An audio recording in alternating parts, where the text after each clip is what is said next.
Hello, everybody, and welcome to another Tracy Show. My name, of course, is Tracy. This is the show that talks to third party candidates and their runs for political office. I'm looking forward to having a great conversation with my guest this evening. But before I let him introduce himself, first of all, subscribe to this channel. I am 20, literally 20 away from 200. You guys know if you've been watching this show, I was stuck at 139 for the majority of last year. So I would appreciate you subscribing. It's a easy thing to do. You just hit the little red button or follow this link. But if you see a red button that says subscribe, you want to hit it. Support me on Patreon. Patreon subscriptions allow me to pay for this StreamYard that allows me to go live, allows me to pay for my Zoom meetings, which I also utilize for this channel, helps me to produce other podcasts, which I'll be talking on a separate podcast coming up in a couple weeks, but we're not going to do that. Like this video. That shouldn't be, just follow this thing. Just that thing right there. Just that. Make sure you like it. Make sure you share it. If you can share this to your social platforms, I would greatly appreciate it. And lastly, comment. Please comment on this video, whether we're live or whether you watch it later. Please, please, please comment. So with that, I will let my guest introduce himself. Well, hi, Tracy. Thanks. Thank you very much for having me, and thank you for what you're doing. I really appreciate the fact that you're trying to be an informed voter and that you're trying to help all of the voters in this country be informed and educated. I'm Dave Gardner, and I am the one candidate who dares to do what no other presidential candidate dares, and that is to tell you the full truth, that we are in an ecological overshoot emergency, and it is so critical that doing what's politically possible, doing anything close to business as usual is just not going to be enough to give our kids a bright future. So I'm running on a campaign promise that I will declare an ecological overshoot emergency and launch a national program immediately, a big project for us to make sure our kids actually have a decent shot at a great future. Now, the first question I always ask any candidate that's running for, and you pretty much just answered it. I always ask, why? Of course, you just said why. But what led you to that decision? Is it the state of the environment, legislation that doesn't address it? Which one kind of pressed on you that this was the one office that could address your concerns?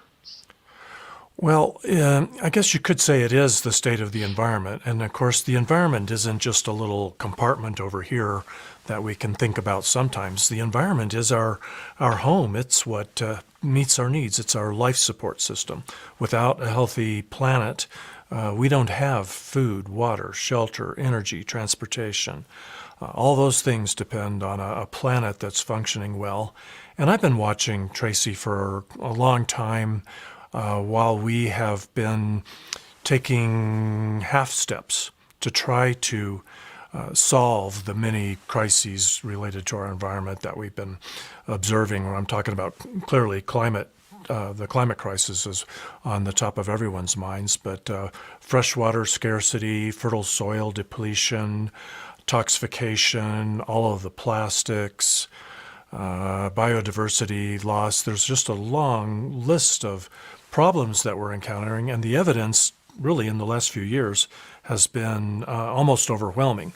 And so I finally decided, you know what, we can't just continue waiting for the people who are doing just what's maybe politically possible, moving a little bit, an inch a year. An inch a year isn't going to do it. We don't have many years left before it's going to be a Mad Max kind of world for our kids if we don't take dramatic steps. So for me, it wasn't an option to run for House or Senate, eventually governor, eventually president in 20 years. I would be too old. We do not need more old men running for president. It's an emergency now, so I decided I'm going to shoot the moon and hope that maybe the citizens of the United States are ready for this message. We know that they're kind of not all that ready for the two mainstream candidates, so who knows? Are you running under a party or as a write-in candidate? Well, it may be a write-in candidate. I'm certainly not under a party. There is not a political party today, I don't think, that would have me because they're trying to do what's politically possible. And I am daring to say that we have got to, we've got to shrink our footprint here in the United States. And that means we need to embrace lower fertility rates and let our population begin to contract. But we also have to stop chasing economic growth. Have you heard a single candidate say economic growth is the enemy, that we need to contract our economy? It's political suicide, really. But that's the truth, that our material economic throughput is it's a real good proxy for carbon emissions and many other types of environmental destruction. And we've got to simplify our lives and curb our consumption and use less energy if we want our kids to have a good planet to work with. So I don't think there's a party out there today that is ready to be that bold. You just talked about something. Well, no, I'm going to get back to that. Okay. Because I want to stick on the ballot access issue. So, Sure. Good. obviously, there are 57. Well, there's 50 states and then 7 territories slash. I forget the name of them, but I know what it is. Everybody, I know what it is. But there's basically 57 places in terms Ballots of. to get on. Yes, that's right. Yeah. What is there a plan to get on those ballots, or like I was thinking, because I literally thought that you were just a write-in candidate. I had no idea that you had this whole ballot access thing going. Well, let me, if I can, let me be really honest with you, Tracy. When I made the decision to run, I knew there was, almost no chance of my being elected. That's really what gave me the freedom to be so bold and to tell the full truth. I'm just not tempted to pander to any voter bloc or any donor class because it's a stretch. It's a wild stretch. It's a big gamble here.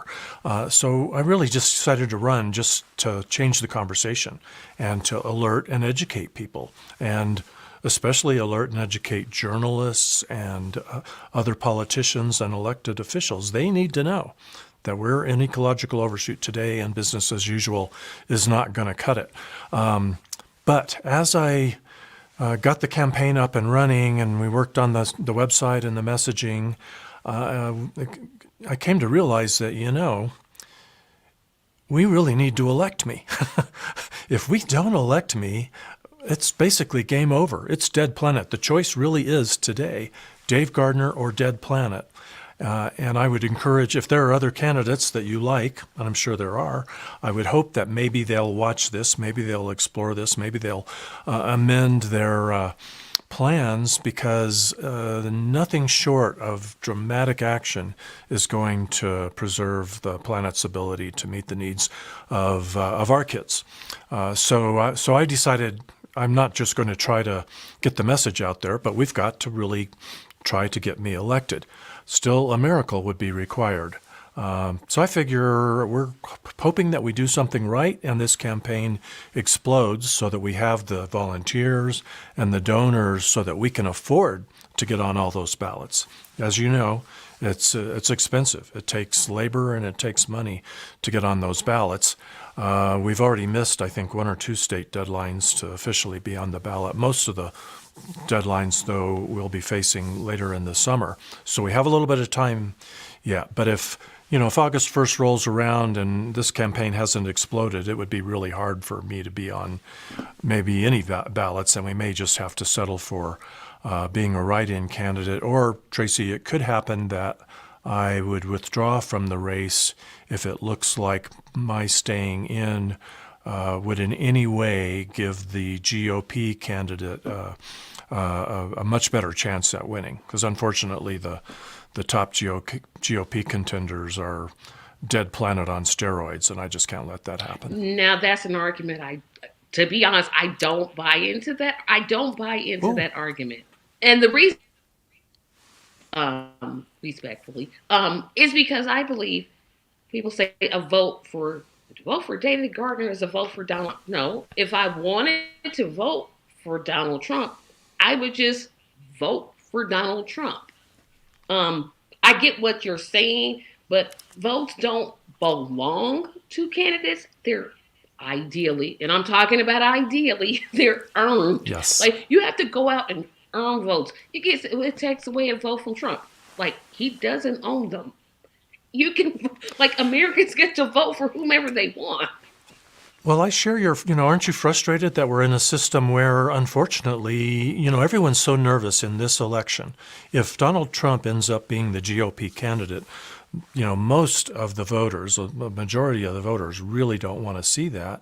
And they will even hold their nose in some cases and vote for the leading, the Democratic candidate as the only hope of keeping Donald Trump out of the White House. And I'm afraid that we might find ourselves in that position. I hope not, and I hate that we have a system that puts us in that position. Right, because if you look at the two candidates, nothing will change in terms of the damage that's being done to and I'm going to use the term the environment a whole lot, so I hope you just excuse my ignorance. But nothing's going to change under those two. It's going to be terrible under Biden. It already is terrible under Biden.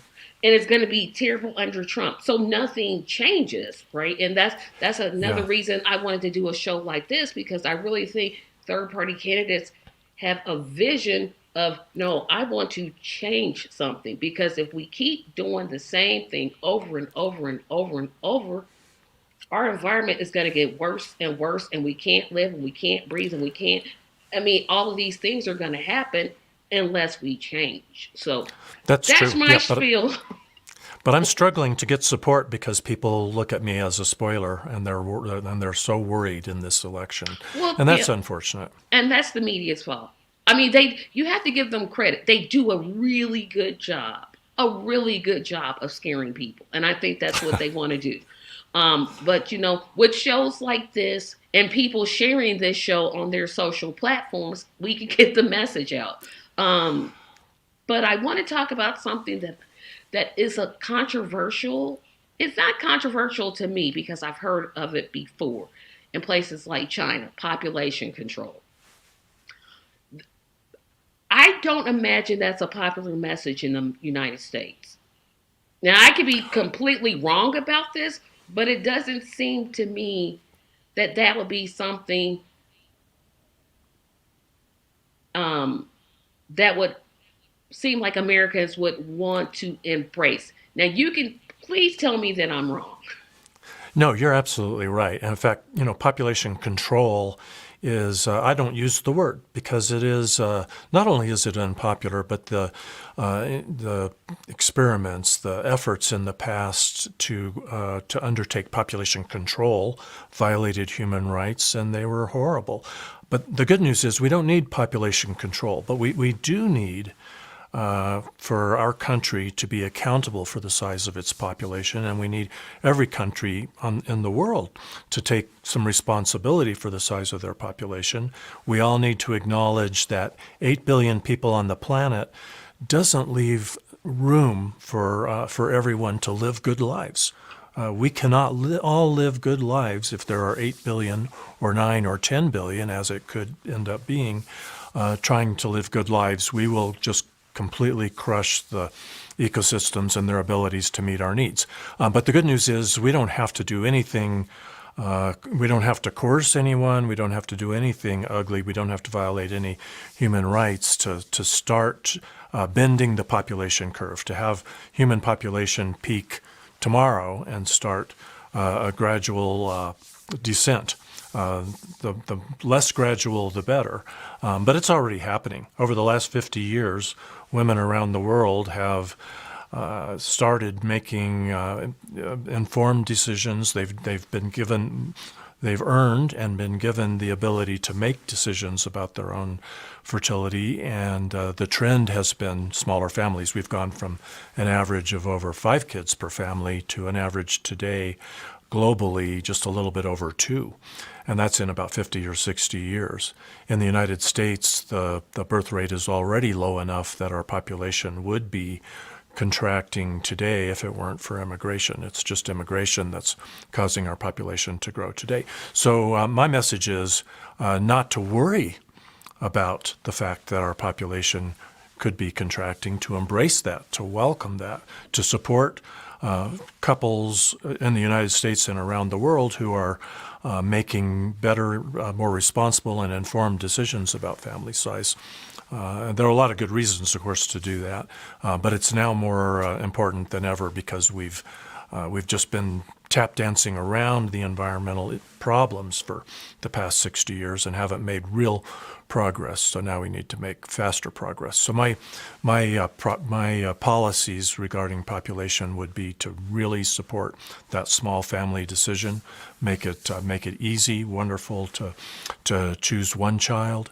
Or to have 0 children, to make it easier to adopt, and to stop wringing our hands about the fact that we might not have as many people paying into Social Security, because that's a challenge, but that's a minor challenge compared to the challenge of trying to have some kind of livable planet with continued population growth. I was hoping you were going to say I was wrong. I really was. I'm like, please say I'm wrong. Just say I'm wrong. I can take it. But Nobody apparently, wants control. I don't think anyone wants control, and we and I don't. But we used don't need it. population control because I didn't know like the correct term to use.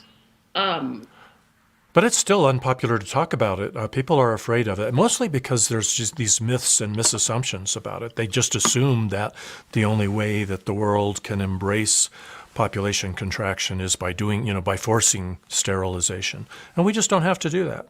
Fact is, China didn't even really have to do that when they implemented their one-child policy. The Chinese were already starting to make smaller family decisions, and they might not have contracted the fertility rate quite as fast as they ended up doing it, but China didn't need to do what they did. Now, I haven't, to be honest, I have not gone to your website yet because I didn't know what it was, but I'll certainly be visiting. Are there other, is this your main only issue, or do you have platforms that address other issues, or is it just our environment? We need to save the planet, we need to save the planet, and that's the only thing you're going to be talking about? Well, I'm trying. If someone visits DaveThePlanet2024.com, there's an issues item in the menu and a good list of several issues and a page explaining my position on all of them. Because I knew, as important as these environmental issues are, people need some comfort level about who they elect president. That's you can't be a one-issue candidate. But I want to talk as much as I can about how we can contract our economy and our population and do it elegantly in a good way, because there's just not enough airtime given to those issues. So I'll always talk about those first, but I'm always happy to address anyone's questions about foreign policy, other questions about economy, jobs, food and agriculture, and all that. It's because usually what I do is I have a series of issues that I like to talk about with our candidates. Um, and keep in mind this, because I always tell all the people who I've interviewed, I'm a leftist. I'm just going to be left. I'm left. I'm left. I'm left. I am a political leftist. That's how my mind thinks, but I'm open to hear. So I'm going to try not to, if I just disagree, I'm going to try not to come out of my chair. Um, but I can't make promises. So, and of course, the environment, I keep saying the environment because I don't know the term, but it could play a role in the things that I'm going to talk about. If you want to make that connection, definitely please do. So, the Okay. first issue I definitely want to talk about is the issue in Palestine.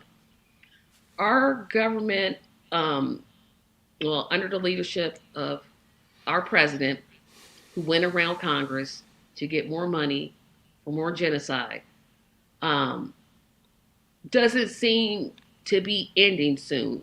Israel is against a two-state solution. Um, they're trying to contact other nations to basically evict the Palestinians from a land that they've lived in basically from birth, and other countries are not taking them in. What would be your solution? We'll backtrack this. Do you support the administration and what they're doing?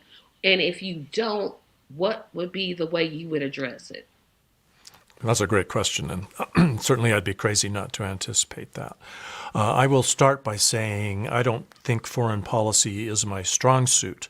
I'm happy to share my philosophy, but if I was in the White House making any decisions, unlike Donald Trump, I would not just be spouting off whatever came to mind without a lot of contemplation and research and advice and investigation.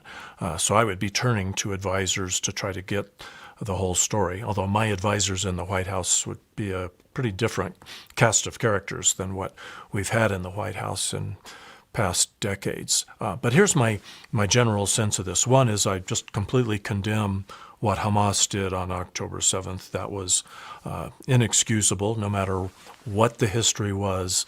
That should not have happened, that invasion of Israel. But it's pretty hard, it's pretty much impossible to justify the level of civilian casualties that are happening with the way Israel is undertaking their response. I think Israel was, war was waged on Israel, and I think that they are entitled to some kind of a response. And I would love to know more about, more in detail about the full history and everything that's gone on in Palestine. And I don't feel like I know enough to say, here's exactly what I would do. But I can't support what Hamas did in Israel. I can't support no Israel. I think Israel has a right to exist. We've got to figure out a way for that to happen. But I cannot support genocide, and I'm reluctant to label what's happening genocide. But It's pretty that difficult. might be a good label. Yeah, That's it might exactly be. the label. Yeah. Because you understand being attacked, you're going to defend yourself. Okay, Yeah. I understand that. You understand that. But Hamas is not in the hospitals. Like it seems like they're just randomly bombing places and Hamas isn't there. Like, Well, I'd like why? to believe, yeah, I'd like to believe that isn't the case. I'd also like to know how is it Why? if all of these Hamas facilities are under these hospitals, how is it that happened? Could the Palestinians not have stopped that? I wish they had. I don't think that means that they deserve to be annihilated just because they allowed that to happen. But we've got to somehow find a way to end all of that conflict and find a way. No one's been able to do that, and so I can't claim that I've got a great solution for long-term Mideast peace. But Israel's got to know that even if they were justified in doing what they were doing, they have to know that they won't have any friends left after treating the civilians in Palestine the way they are. They needed to be much more surgical in the way they went about trying to exact penalties on Hamas. So we're going to keep it then domestic then. We're going to stick All right. to United States, the border. Crisis, not crisis. What are your thoughts on the border? Well, it would be nice if we could live in a world where we could all have open borders. But virtually no open borders anywhere in the world. Every country has to have some controls. And we need some control at our border for security, among other things. So there's something wrong there. But we've created the problem, and it's a pretty complicated problem. I have no problem with giving the Border Patrol better resources. and to enforce our border better. But I just don't think that's enough, and I don't think that's the heart of the solution. We've got a number of other problems that are creating this. One is we've got this underground labor market that we won't address. We won't enforce the laws. We won't enforce the things that are in place to require employers to not employ undocumented people in our country who aren't legally in the United States with the ability to work. We have a lot of problems with keeping people from having that ability to work that need to be solved, and we have got to find a way to get the asylum court system working quickly.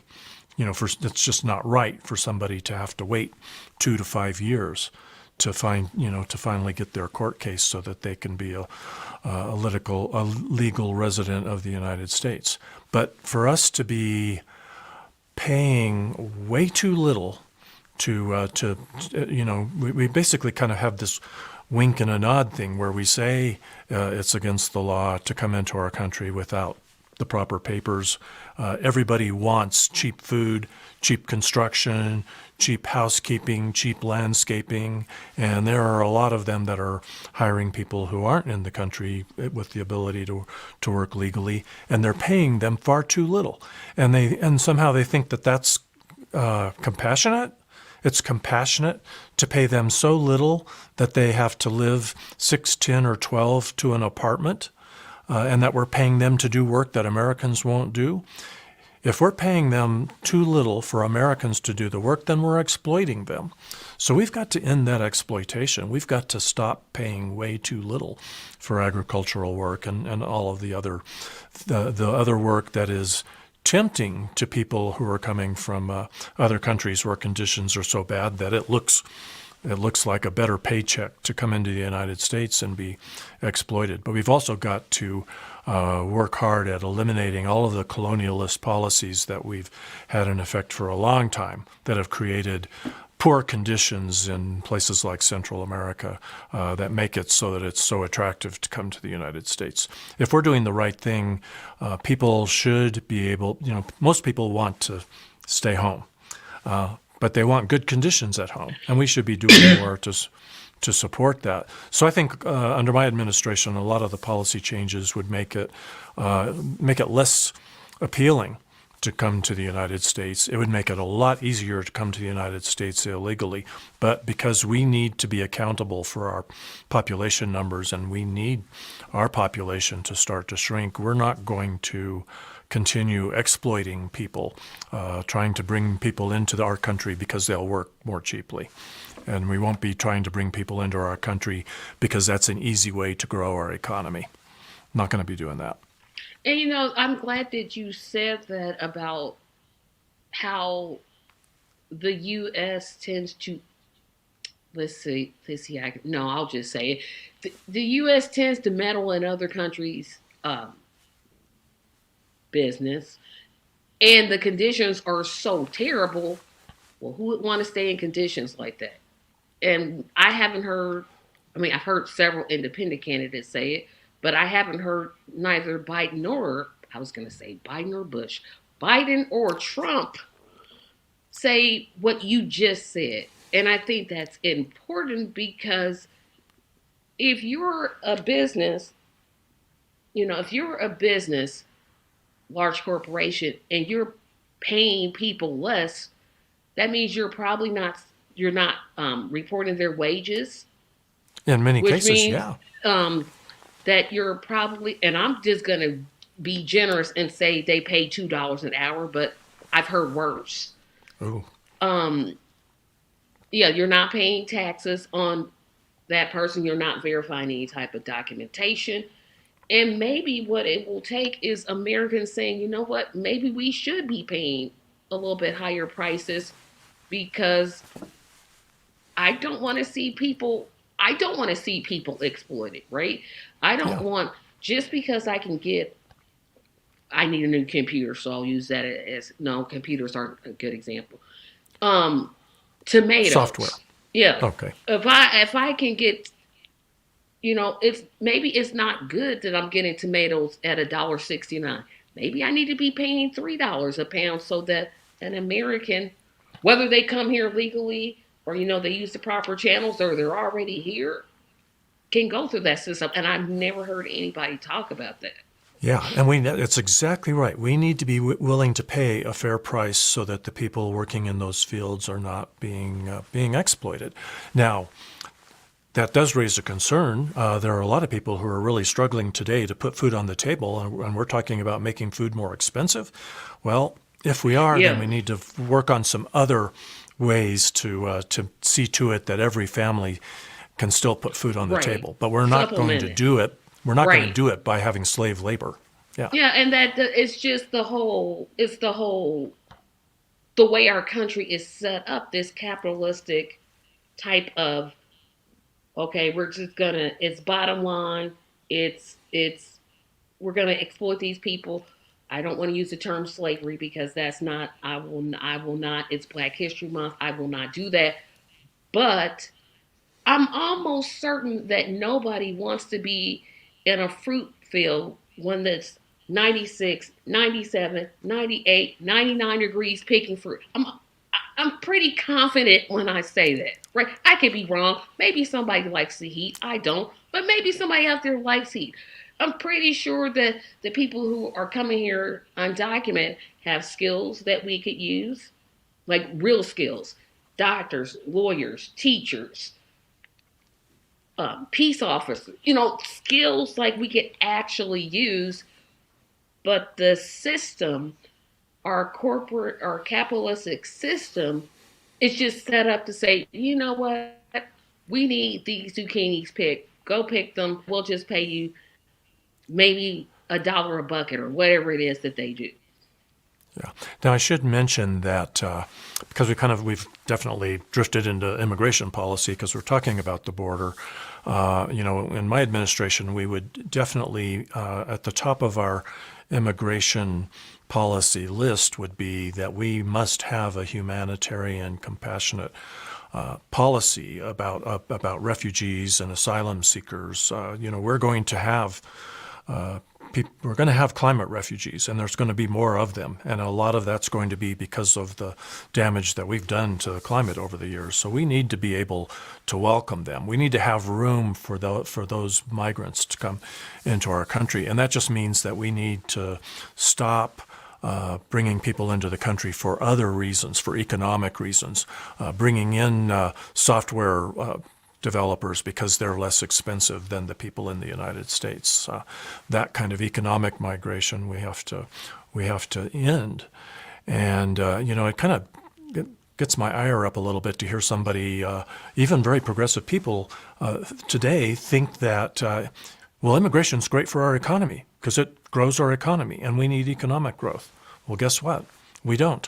A growing economy is dead planet. We need to get over this obsession with growing our economy. An economy just needs to be big enough to meet the needs of its citizens, and we kind of need to redefine the American dream so that it doesn't include ordering from Amazon every other day and going to town on Cyber Monday and buying a bunch of stuff that you don't need. We need to be more careful with our expenditures. But when someone comes into our country to go to school, let's say a physician, let's say someone comes and gets their medical degree, someone from, I don't know, from India or the Philippines or wherever, a lot of people think, well, we need to keep them here.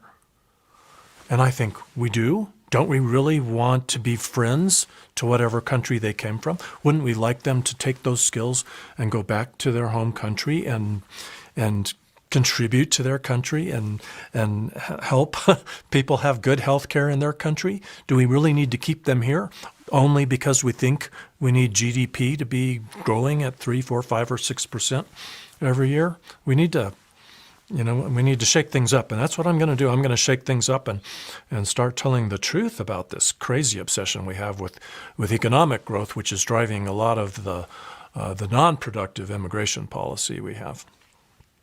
Next question. This one I rarely ask, and I'm going to remind myself. I want to make sure that I'm asking every candidate that comes on here who's running for president this question. What do you look for in a vice presidential candidate? I want someone who is smart and understands how what sustainable living is all about. It needs to be someone who understands our ecological overshoot emergency for sure.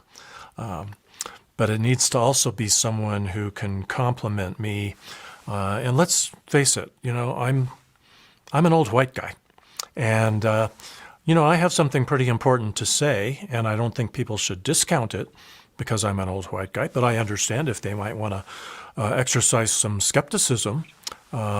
We need a diversity of thought, and my administration would really value that. And I happen to have a whole lot of respect for women. I think if women had been in charge of things around here for the last few hundred years, we wouldn't have nearly the problems that we have. Men are responsible for a lot of the issues we have, and part of that is we're too competitive. We need a world of cooperation and collaboration. We don't need to be so competitive. So I don't really want to have a quota, but I would really hope to have someone younger and someone more female, complementing what I bring to the table, my age and my wisdom, and my privileged life. That experience, I think, can be of some value because I used to be chasing the old American dream and measure my success in all the wrong ways. How nice is my car? How big is my house? I understand how everybody's kind of stuck in that hijacked American dream. But I need someone assisting me in the White House who understands that we've got to redefine the American dream. We need more love, more compassion, and more diversity. Okay, so I'm going to just throw it in here because you didn't say it. Oh, how do I Uh-oh. say this? I don't like the word minority. I will not use the word minority. I don't like the term person of color, but somebody non-white. That's what I'll say. Yeah, Non-white. That's what I'll say. yeah. And I sort That's of the thought one that thing was you obvious. didn't mention, but I was like, You know, well, yeah. Well, it needed to be someone the opposite of my whiteness. You know what? It would be great. It would be great if it was an indigenous person. But it's definitely, we definitely aren't going to have the predominance of old white men. The opposite of all those things, young, non-white, and female. More of that for sure. yeah, because I'm like, I don't think he named it. I was like, okay, let me see, let Yeah. me see. Um, well, And I second do not have a question. binder. I do not have a binder of people that fit those qualifications. But fortunately, the smartest people on a lot of the areas that I need experts on are already not old white men. So we're in good shape there. Yeah, I thought, well, is he looking for um, like a certain because Joe Biden did the whole token thing by getting Kamala, or is it Kamala? I'm like, no, we know who you are. Yeah, and And it's yeah, challenging because we need that diversity of thought, but it can't be tokenism for sure. yeah, there's a difference between, like you said, diversity of thought is one thing. Because if I was running, I could get a black female that's like totally my opposite. That's diversity of thought.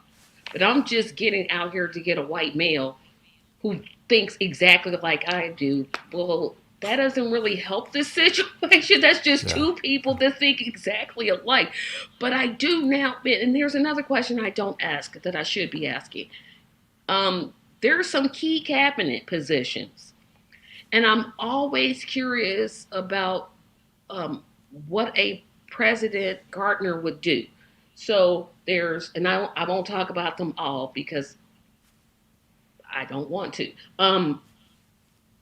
There's the Secretary of Defense, Secretary of Transportation, which I think is right up your wheelhouse, and Secretary, oh boy, I said Defense. What's that other one? Well, we'll just talk about those two, and if I think of the other one, talk about what type of are you what type of person, especially for transportation, because I think transportation makes a huge impact on the environment in terms It of sure what we're does. using. Yeah, and let me try to give you a real short description of my national project, so that so people will better understand my answer here.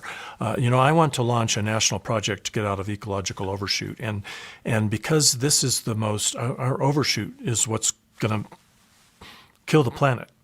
And take away the future of our kids if we don't do something about it. So it will be the top thing. It's the thing you will hear about every day in the briefing room of the White House. It'll be like when the United States entered World War II, everybody came together and did what they needed to do. Everyone rationed goods. Women went to work in the factories. We converted factories into making ammunition and airplanes, and everybody was rowing the boat. We all had a common purpose, and that's what we need to be doing to get out of ecological overshoot. So my cabinet would be.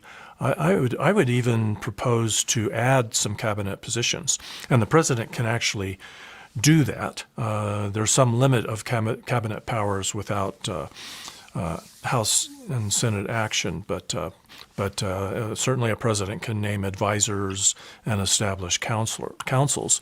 And so you would not see any of the usual suspects wandering the halls of the West Wing in my administration. I need really new thought. Energy might be one. Secretary of Energy That's might be the one one I was thinking of. in. Oh my Yeah. gosh. I was like, wait a Yeah. minute. I know this. I know this. I know this. I know this. So I haven't reached out to any of them yet, but just offhand, maybe a good Secretary of Energy would be, instead of someone who who ran ExxonMobil or something like that, it would be maybe Richard Heinberg, who's a senior fellow at the Post-Carbon Institute, who's done a lot of writing and studying of the transition to renewable energy, which a lot of people think, especially progressive people think, wow, we're going to, the big part of solving our climate crisis is embracing renewable energy. Well, it's a part of it maybe, but there are a lot of problems with renewable energy that we're not talking about. And so we need to be on an energy diet. And Richard Heinberg is a real expert on energy, and he understands that we have to find a way to use a lot less energy, because the only way we can run this overshoot economy the way we're running it today is on fossil fuels. And we have got to get off of fossil fuels. Everyone agrees on that. But you wouldn't see, in Treasury and President's Council on what is it called? National Economic Council, people who are advising the president on economic policy.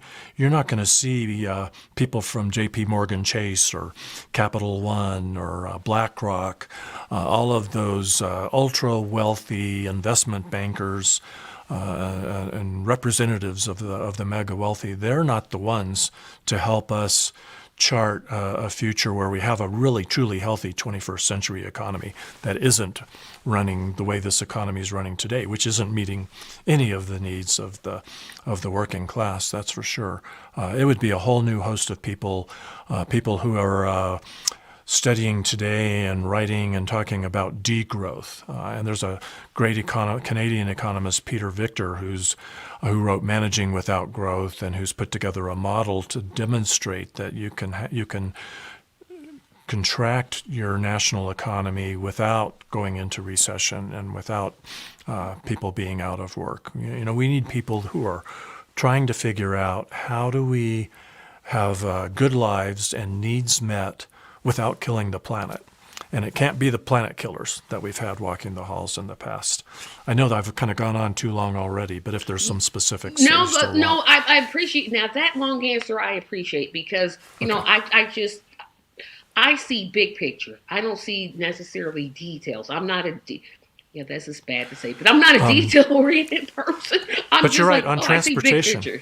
Yeah, transportation would be a big one. Transportation would be a real important role, real quick, if you don't mind, because no, go ahead.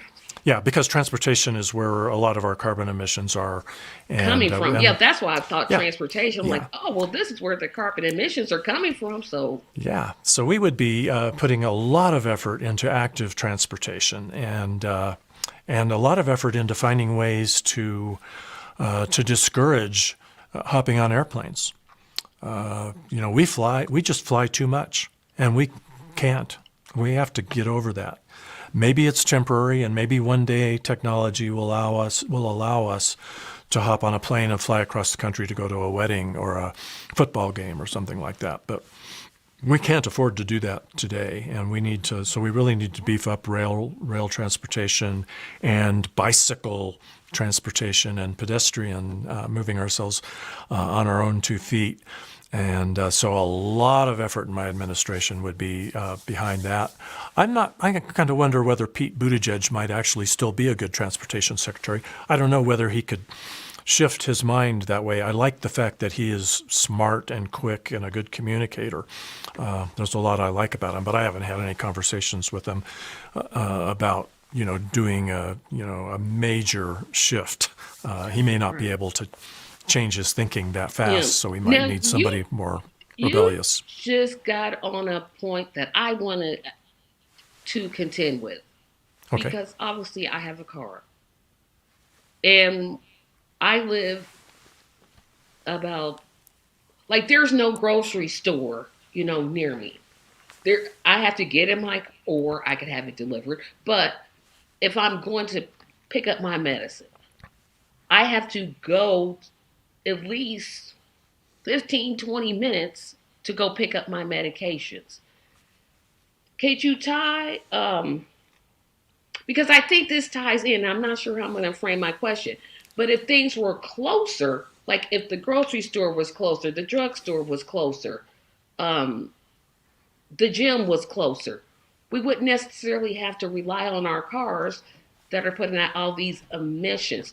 Talk about any efforts to kind of bring things closer to people so they're not having, because to be honest, I'm not going to ride my bike to the grocery store. That's at least an hour, maybe two, the way that, and plus I'll fall because I haven't been on a bike in years. But talk about, bringing things closer so that people aren't necessarily using, emitting all this carbon emission to go to the store to pick their kids up from school or what have you. Well, you're asking all the right questions, so maybe you would be a great Secretary of Oh Transportation. no, I wouldn't. No, no. So what we need people working on solving those problems. And today, the way we solve problems is we say, well, that's going to be challenging, so I guess we're going to keep burning fossil fuels. And we need to change that. That's dead planet.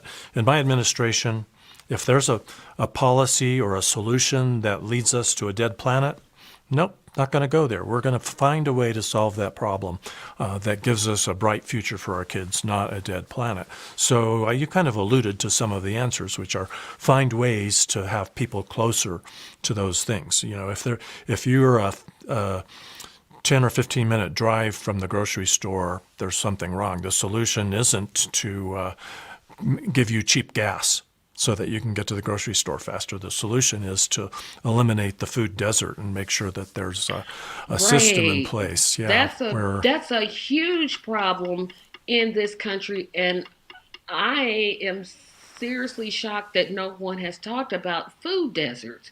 Because if you're poor, which 61% of Americans live paycheck to paycheck, if you don't drive, you're not eating. Or you're going to the convenience store where their prices are much higher. yeah, Or and it's you're hard to get it's good like food. there's Yeah. no right. People say we should eat healthy. Well, okay, I agree. But if it's not accessible, how are we to sit? I would love to see, I'm saying you, but any presidential candidate talk about, how are we to access these things when they're so far away? There are literally communities in the state of Indianapolis, where I live at, where there's no store, and I mean for 20, 30, maybe even 40 miles, where they can't Jeez. get anything. They don't drive, they're senior citizens, um, or they're younger than college or things like that. So a hallmark of my campaign is going to be, because I don't have all of the answers to all of these things, but I know most of the questions, and I'm really sensitive to those questions. And the most important thing to me is going to be, how do we figure out a way that we stop burning fossil fuels and that we curb our consumption without penalizing people, without not meeting people's needs. People's needs have to be met. And so I think a hallmark of my campaign and my administration is a focus on creating community hubs where people in communities will be getting together and they will be figuring out how to solve those problems. And in some cases, it's just working together to help each other. Some easy examples are tool libraries, where just because people, we're all going to need to save money. Because what I do not want is everybody going down to the hardware store to buy a new snow shovel every winter, or a snow blower, or a chainsaw. We all have too many gadgets, and there's a carbon footprint attached to manufacturing each of those. Why aren't we sharing those? And so we'll have these community hubs where people can share things so that they don't all have to have one, and they can share skills. And you may not be able to afford to hire a plumber to fix your plumbing, but there's someone in your neighborhood who is good at it, who can fix your plumbing, and you can prepare them a meal, or you can help them tend their garden or something like that. We'll have a lot more community gardens. We'll be growing as much food as close as we can to where we live, because we need to eliminate a lot of those food miles. Transporting food has a carbon footprint attached to it. Yeah. So it's just a lot of people working together to solve those problems. Yep. And we finally got some comments. Yay. Okay, so the first comment comes from Complex Mind, which I know is Theus. And so Theus says, rather attack changing the cruise industry than stopping air travel. The tech exists to revolutionize for travel, but isn't profitable enough for big money to shift.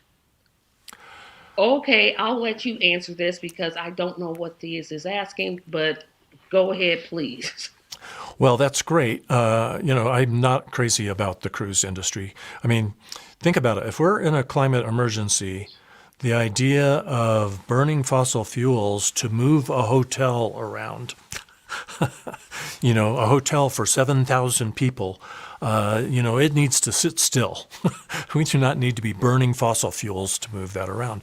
That's just crazy. I mean, it might sound like fun, and there's some interesting ideas for people to see the world, but it's just not a luxury we get to have with 8 billion people on the planet today and the climate in such dire straits. I do not think there's a technological solution that will allow us to move big hotels around like that. I can't imagine what it is, because we need such dramatic reduction in our energy consumption. We need to be consuming energy in ways that meet our needs.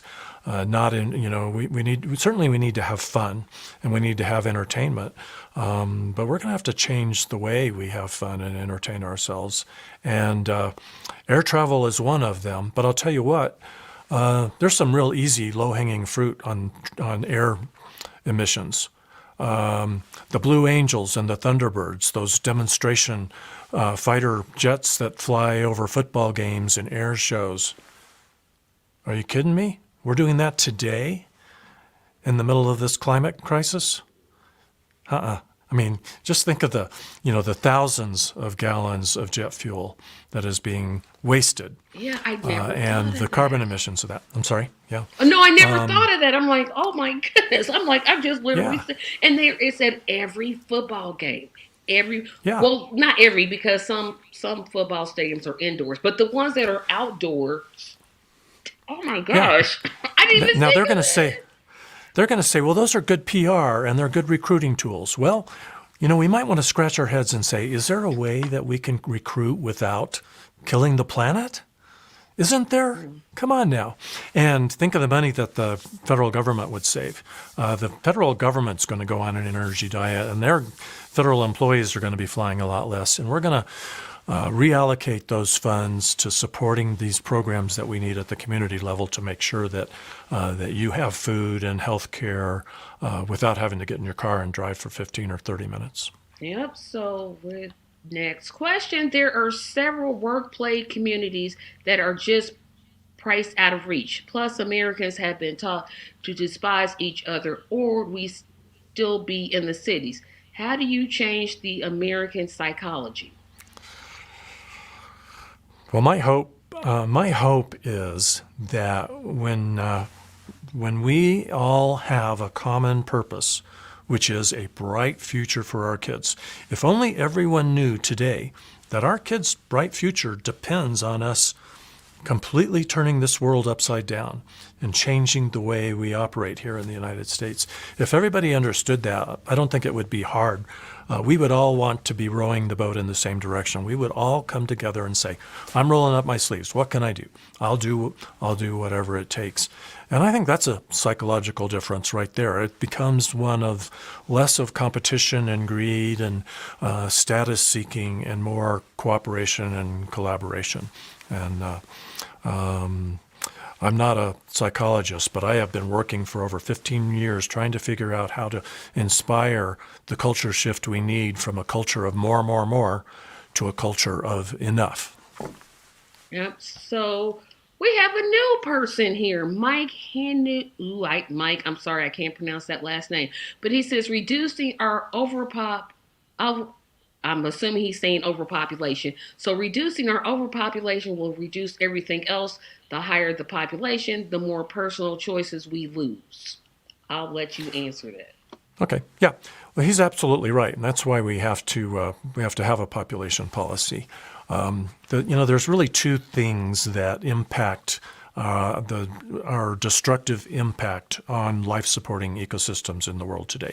It's our behavior and how many of us are doing the behaving or misbehaving. And our behavior today, our overconsumption, our obsession with economic growth, our throwaway society, we're not careful enough about what we manufacture and consume. That has got to change. We could conceivably just improve our behavior and not worry about how many of us there are if we could improve our behavior enough. But with 8 billion people on the planet, I've done the math and other people have too, we would have to all live so simply in order to stop the year-by-year destruction of those ecosystems that I don't think I could get everybody on board. I think I can get everyone inspired to simplify their lives, but I don't think I can inspire everyone to live a life, really to live a poverty lifestyle. And unfortunately, if you want 8 billion people on the planet, that's what it would take. So that means we've got to be working on both of these. We got to lower the population and curb our consumption. And if we can conserve our consumption enough, then we can relax a little bit more about the population. Or if we can really contract our population enough, then we can relax a little bit more about our consumption. Can we get our population down to a level that maybe recreational flight might be okay again? I don't know. It would require a dramatic decrease in population. Can we decrease our population enough that we can go four-wheeling in the woods on the weekend for fun? I don't know. But, those are just a couple of examples of things that we might need to think about giving up, at least for a while, in order to get back in balance with nature. Final question. What are you, well, not final question, but final question from the comments. And remember, you can comment after this show airs. So just because I'm cutting them off for this show doesn't mean you can't comment. I'm just asking you to wait till after, and then you can put them in there. But the question is, what are your thoughts on incentivizing builders to incorporate small solar farms in new subdivisions? I don't have a good, easy answer for that because unfortunately, wind and solar energy are not panacea for the climate problems we have. They come with their own issues. For us to power this overshoot economy we have today on renewable energy, we'd have to have solar farms covering states. And manufacturing those solar panels comes at an environmental cost. So I'm reluctant to say that in my administration we would do a lot of incentivizing of those two technologies. I want to like those technologies, but they're only going to play a small part. I'm a lot more likely to push for incentives to help everybody use less energy. That's the main thing. We have got to go on a big energy diet. Final question. Um, well, before I get to that, I do want to announce to everyone there will be the second to last presidential debate that is going to be March the 28th. I'll be giving more details as the time goes along, but Dave Gardner has conceded to be at that debate, so it's going to be great. So just keep your calendars marked. But final question, where can people, I'm assuming you're taking donations for your campaign, or they want to volunteer, or they want to learn more about these issues, where can they connect with you? All those things they can do at davetheplanet2024.com. And we need those donations so that we can get the word out and alert and inspire more people, for sure. So I want to thank you. I have learned so much. This is one of the few times where I'm like, oh, I didn't know that. I didn't think about that. Thank you, thank you, thank you. I want to thank everybody that came and commented, and those who watched and didn't comment. Thank you. Remember to like this page, share this page, comment in the section, and subscribe, subscribe, subscribe, subscribe. We are literally 20 away. This channel needs to be much bigger so that other third-party candidates can be on here and we can get rid of the duopoly, and we need you to do it. Tell your friends about this channel, please. Thank you. Have a great day. Thank you. You're welcome.